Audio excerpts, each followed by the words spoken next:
पीरू एक अनाथ बच्ची थी जो पहाड़ों के किनारे बसे छोटे से अनाथ आश्रम में रहती थी। वो बहुत होशियार और समझदार थी।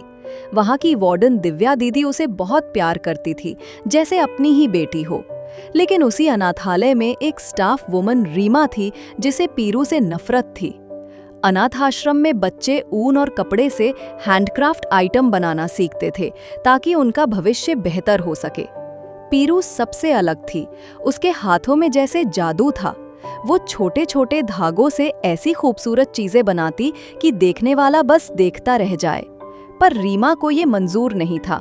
वो हमेशा पीरू का श्रेय किसी और लड़की माही को दे देती थी। माही भी प्रतिभाशाली थी, मगर रीमा की चापलूसी के कारण हर बार पीरू की मेहनत उसी के नाम चली जाती। पीरू को दुख तो होता, पर उसने कभी शिकायत नहीं की। उसने बस और मेहनत करना सीखा। समय बीता, पीरू बड़ी हुई। उसके बनाए सामान अब शहर के बाजारों में बिकने लगे। उसके प्रोडक्ट्स सबसे ज्यादा बिकते थे और उसे अच्छे इंसेंटिव्स भी मिलते थे। लेकिन वो अपने सारे पैसे अनाथाश्रम को दे देती ताकि बाकी बच्चों की जिंदगी बेहतर हो सके। दूसरी ओर माही अपने पैसे से घूमने जाती, महंगे कपड़े खरीदती और आलीशान जिंदगी का आनंद लेती। एक दिन पीरू मेले में अपने हैंडक्राफ्ट आइटम बेचने गई। वहां उसकी मुलाकात हेमंत नाम के एक लड़के से हुई, एक सीधा साधा पर स्मार्ट युवक जो शहर से अपने गांव घूमने आया था। हेमंत ने पीरू के बनाए सामान को देखा और उसकी तारीफ किए बिना रह नहीं सका। तुमने बनाया है ये सब? मैंने अपने हाथों से बनाया है। हेमंत उसके काम और सादगी से बहुत प्रभावित हुआ। वैसे आपका काम बहुत प्रभावशाली है मैम। ओह, धन्यवाद। क्या मुझे आपका नंबर मिल सकता है?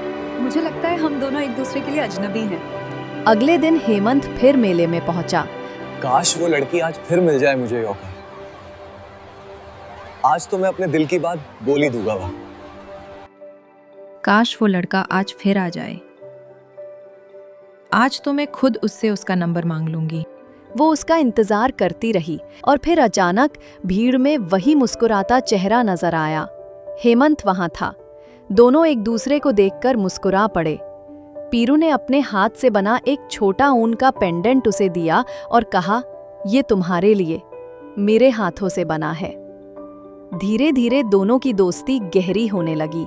पीरू ने अपनी जिंदगी की कहानी हेमंत को बताई। अनाथालय, संघर्ष, मेहनत और कैसे उसने अपने सपनों को धागों में बुन लिया। हेमंत ने बताया कि वो भी एक अनाथाश्रम में पला बड़ा है।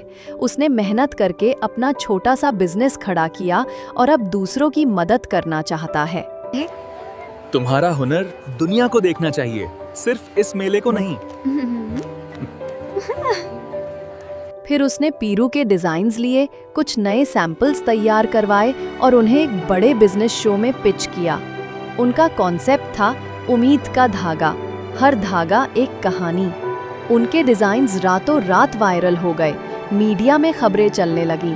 धीरे धीरे उनका बिजनेस बढ़ा, लाखों की बिक्री से करोड़ों तक पहुंच गया। पीरू ने न सिर्फ अपने अनाथाश्रम को बल्कि कई और अनाथालयों को भी अडॉप्ट किया और वहाँ के बच्चों को ट्रेनिंग देने लगी। कभी कभी सबसे खूबसूरत रिश्ते खून से नहीं, मेहनत और उम्मीद के धागों से बनते हैं। Thanks for watching and subscribe to our channel.